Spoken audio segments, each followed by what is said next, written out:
Praise the lord, హల్లెలూయా. దేవుని పరిశుద్ధ నామానికి మహిమ కలుగును గాక. క్రీస్తునందు నా ప్రియమైన దేవుని బిడ్డలని మీ అందరికీ ఉదయకాలపు శుభములు తెలియచేస్తున్నాను. మహారక్షకుడు మన దేవుడు, మన ప్రభువు, మనకు చాలిన దేవుడు. ఆయన ఇంతవరకు మనకు తోడే ఉండి ప్రతిదినం ఆయన కృపతో మనల్ని బలపరిచి నడిపిస్తున్నారు. ఆయన చేసిన ప్రతి మేలుకు మనం అపాత్రులం. ఆయన విధంగా మనల్ని సంరక్షించినందుకు మానక కృతజ్ఞతాస్తుతి మనం చెల్లింపబద్దులమై ఉన్నాం. దేవునికి స్తోత్రం, హల్లెలూయా. దేవుని అందలి విశ్వాసం, ఫెయిత్ ఇన్ గాడ్ అన్న మాటను మనం చదువుకుందాం. ఈ యొక్క దినపు మన యొక్క లేఖన భాగం యొక్క హెడింగ్ ఫెయిత్ ఇన్ గాడ్, దేవుని యందు విశ్వాసం. ప్రియమైనటువంటి దేవుని పిల్లలారా, ప్రవక్త అయినటువంటి యెషయా గ్రంథం 26వ అధ్యాయం 12వ వచనంలో దేవుని యొక్క వాక్యం ఎలా చెప్తుంది: యెహోవా, నీవు మాకు సమాధానము స్థిరపరచుదువు, నిజముగా నీవు మా పక్షము నుండి మా పనులన్నింటినీ సఫలపరచుదువు. ప్రైజ్ ది లార్డ్, హల్లెలూయా. దేవుని బిడ్డలారా, ఈ వాగ్దానాన్ని మనం గమనించినట్లయితే దేవుని యొక్క మాట స్పష్టంగా చెప్తుంది. నిజముగా నీవు మా పక్షమున తోడై ఉండి మా పనులన్నిటినీ సఫలం చేస్తావు. దేవుడు మనకు తోడై ఉండి మన పనులన్నిటినీ సఫలం చేయాలనేది ఆయన యొక్క ఉద్దేశం, ఆయన యొక్క ప్రణాళిక. మరి ఎవరి పక్షాన ఉండి ఏ కుటుంబంలో దేవుడు ఎవరి పనుల్ని ఆయన సఫలం చేస్తాడు అని అంటే, దేవుని యొక్క సన్నిధిలో ఆయనకి ఇష్టలైనటువంటి వారి జీవితాలలో ఆయనకి ఇష్టంగా, పవిత్రంగా, పరిశుద్ధంగా ఉండటమే ఆయనకి ఇష్టం. ఆయన మన దగ్గర కోరుకునేది ఒకటే: నేను పరిశుద్ధునై ఉన్నాను కనుక మీరును పరిశుద్ధులై ఉండండి. ఆ పరిశుద్ధత ఒకటే మనం కలిగి ఉంటే చాలు. నిశ్చయముగా దేవుడు మనకు తోడు అండి. మన ప్రతి ప్రయత్నాల్లో అన్నిట్లో ఆయన మనకు సఫలం చేస్తాడు. దేవునికి స్తోత్రం, హల్లెలూయా. మరి ఈ రోజున మనం గమనించినప్పుడు దేవుని యొక్క లేఖనంలో ఈ యొక్క పాత నిబంధనలోనే మనం చూస్తున్నాం. యోసేపుకు దేవుడు తోడే ఉండి పొతిఫరు యొక్క చేతి పనులు, పొతిఫరు ఇంట్లో ఉన్నటువంటి సమయంలో యోసేపు చేసిన ప్రతి పనులలో దేవుడు సఫలం చేస్తూ ఉన్నాడని పొతిఫరు కూడా ఆయన గుర్తించాడు.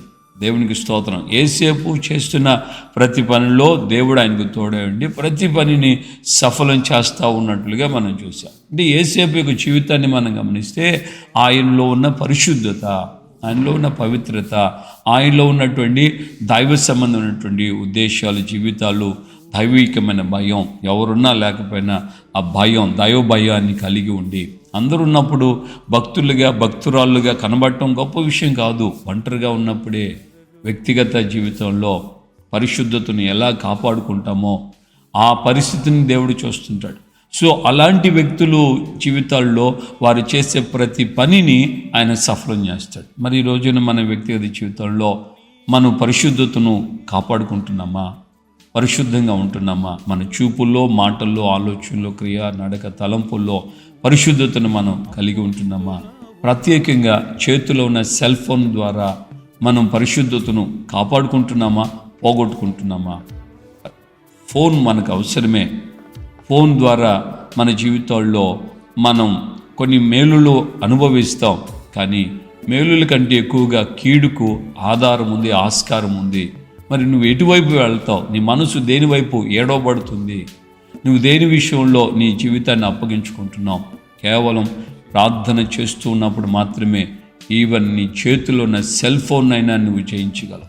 సెల్ ఫోన్ మీదైనా సరే నీకు జయము రావాలంటే నీ చేతిలో ఉన్నటువంటి ఆ సెల్ ఫోన్ నిన్ను ఓడించకూడదంటే ప్రార్థన జీవితం, పరిశుద్ధత గురించిన అభిలాష, నీ హృదయంలో ఆ విశ్వాసం, దేవుని పట్ల వైరాగ్యంతో, భక్తితో, పరిశుద్ధతతో జీవించాలన్న తపన నీకున్నప్పుడే చేతిలో ఉన్న సెల్ ఫోన్ అయినా నువ్వు జయించగలవు.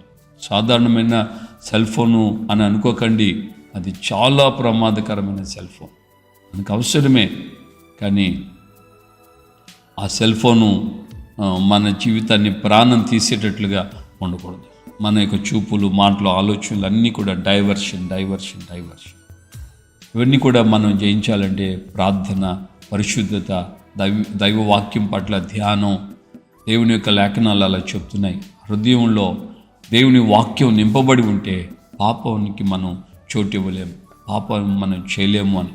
కనుక దేవుని బిడ్డలుగా ఈ ఉదయకాలం ముందు దేవుని యందు విశ్వాసం, ఫెయిత్ ఇన్ గాడ్ అన్నటువంటి ఈ మాట ప్రకారంగా మన జీవితంలో దైవభక్తి కలిగిన వారమై పరిశుద్ధతను మనం కలిగి ఉంటే మన ప్రతి ప్రయత్నాలు, మన చేతు పనులన్నిటినీ దేవుడు సఫలం చేస్తాడు. నిజముగా నీవు మా పక్షమున తోడై ఉండి మా పనులన్నిటినీ సఫలపరుస్తావు. నీవు కూడా ఈ వాక్యాన్ని ఆధారం చేసుకొని దేవుని సన్నిధిలో సాక్షిగా నిలబడగలుగుతావు.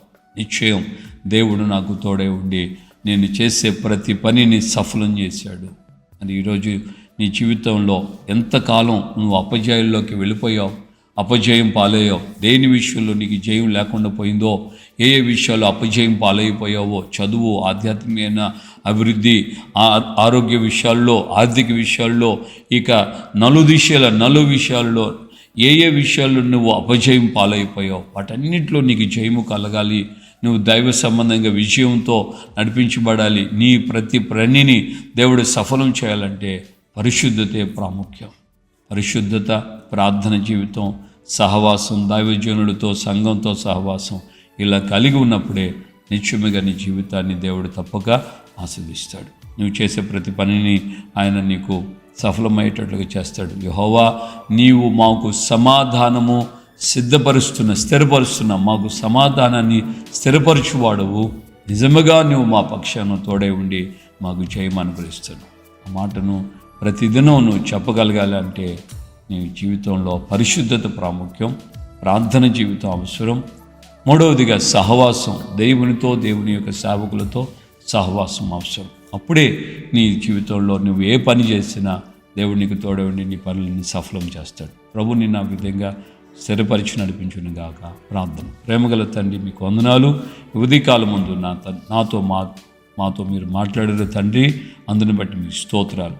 నిజంగా మీరు మా పక్షాన తోడై ఉండి మా చేతి మా పనులన్నింటినీ సఫలం చేయడానికి మీరు సిద్ధమే.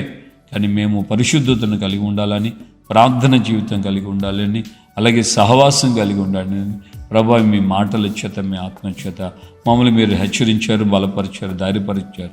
మా మనసుల్లో ఉన్నటువంటి ఆ యొక్క భిన్నమైన తలంపులు మీరు అయ్యా పారదోలేరు. అందుకే స్తోత్రాలు అయ్యా. ఈ ఉదయకాలం ముందు మీ ప్రిబిడలని మేమందరము దైవభక్తి కలిగిన వారమై ప్రతిదినం మీ సన్నిధిలో ఆ విధమైన పరిశుద్ధతను, అయ్యా ప్రార్థన జీవితాన్ని, అయ్యా మీ వాక్య ధ్యానాన్ని, అలాగే మీ యొక్క సేవకులతో సహవాసాన్ని, సంఘముతో సహవాసాన్ని కలిగిన వారమై ముందుకు సాగుటకు సహాయం చేయండి.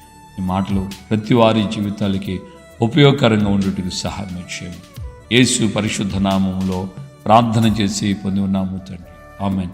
ప్రభు అయిన యేసుక్రీస్తు కృపయు, తండ్రి అయిన దేవుని ప్రేమ, పరిశుద్ధాత్మిక అన్యోన్య సహవాసం, సమాధానం ఇప్పుడు ఎల్లప్పుడూ సకల పరిశుద్ధులకి మనకును ప్రభు రాకడ పర్యంతం ఆయన యందు విశ్వాసం ఉంచిన వారందరికీ కృపతోడే ఉండి ఆవరించి నడిపించును గాక. ఆమేన్. హల్లెలూయా. ప్రభు మీకు తోడుగా ఉండి మీరు చేసే ప్రతి పనిని సఫలం చేయాలని ఆయన ఇష్టపడుతున్నాడు.